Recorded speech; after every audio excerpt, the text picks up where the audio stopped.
So we went and bought me a bag of mixed greens. You're supposed to have spinach and lettuce, which there's probably baby spinach in this. That's what I'm thinking.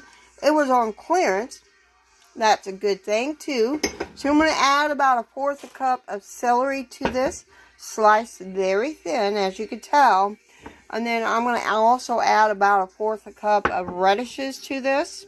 Sliced very thin. So now we're going to get our next ingredient.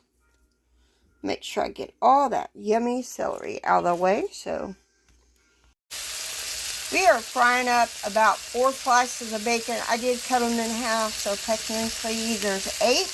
That's usually what we do to stretch the bacon. So frying this up, and we want it very crisp. So that is the next step. So the next thing we're going to do, we're going to add all this bacon to our salad.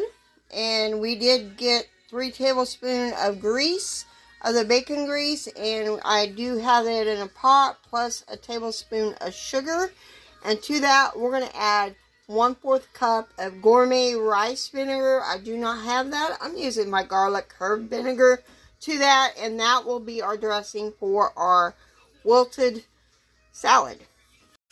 So we need to bring up our bacon fat, sugar, vinegar mixture up to a boil and make sure that sugar is dissolved before we put it on our salad.